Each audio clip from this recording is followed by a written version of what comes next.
በዘፍጥረት መጽሐፍ ምዕራፍ 22 ላይ እግዚአብሔር አብርሃምን የምትወደውን ልጅህን ይስሐቅን ሰዋልኝ አለው። ይስሐቅ ማለት ለአብርሃም የ25 ዓመት ጥበቃው ነው። ይስሐቅ ማለት ለአብርሃም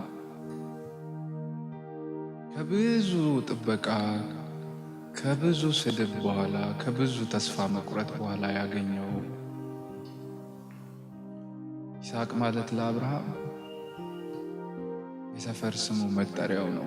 ሰዎች የይስሐቅ አባት እያሉ የሚጠሩት መጠሪያው ነው። ይስሐቅ ማለት ለአብርሃም ደስታው ነው። ምክንያቱም እግዚአብሔር ይስሐቅ አድርጎልኛል ስትል ይስሐቅ ብላን የጠራችው ሳራ።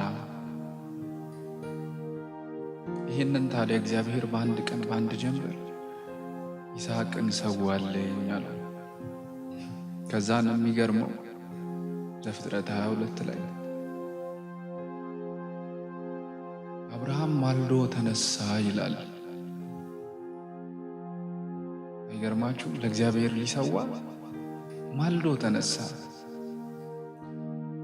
2 ቀን ስጠኝ አላለም እግዚአብሔርን። 3 ቀን ስጠኝ እስቲ ላስብበት አላለም እግዚአብሔርን። ይስሐቅን የሚያክልን ነገር እግዚአብሔር በአንድ ቀን ስጠኝ ሲል አብርሃም ማልዶ ተነሳ ለእግዚአብሔር ሊሰጠው።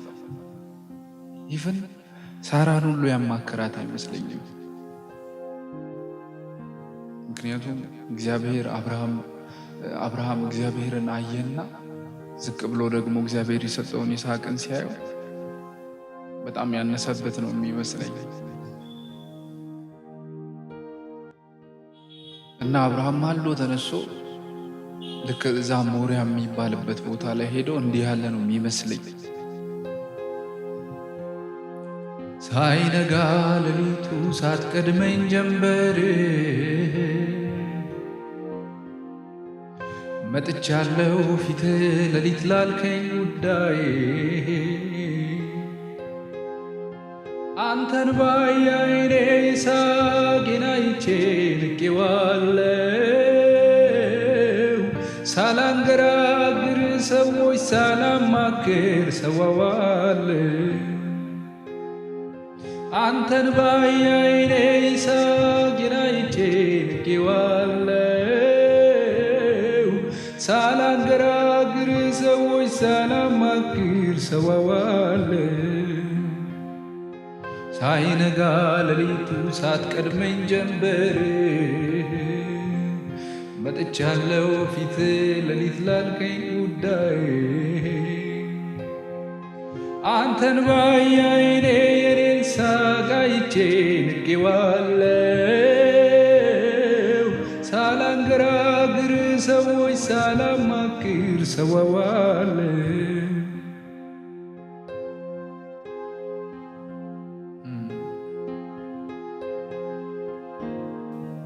ይዞ እየሄደ እያለ ሊሰዋ ለእግዚአብሔር ይዞ ሲሄድ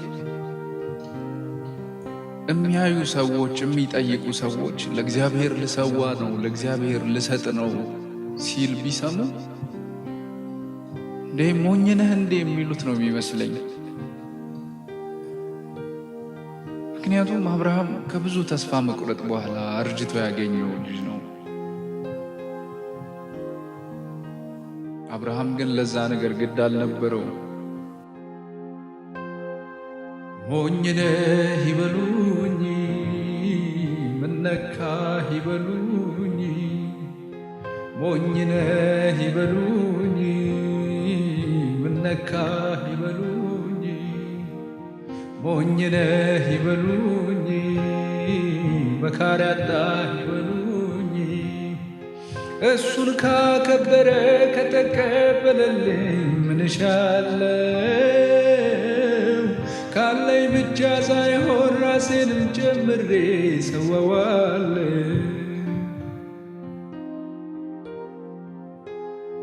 ሃሌሉያ። ሞኝ ነህ ይበሉኝ ያለህን ይበሉኝ፣ ሞኝ ነህ ይበሉኝ፣ ያለህን ይበሉኝ፣ መነካህ ይበሉኝ፣ መካሪ አጣህ ይበሉኝ። እሱን ካከበረ ከተቀበለልኝ ምን እሻለው? ካለኝ ብቻ ሳይሆን ራሴንም ጨምሬ ሰጠዋለሁ። ሃሌሉያ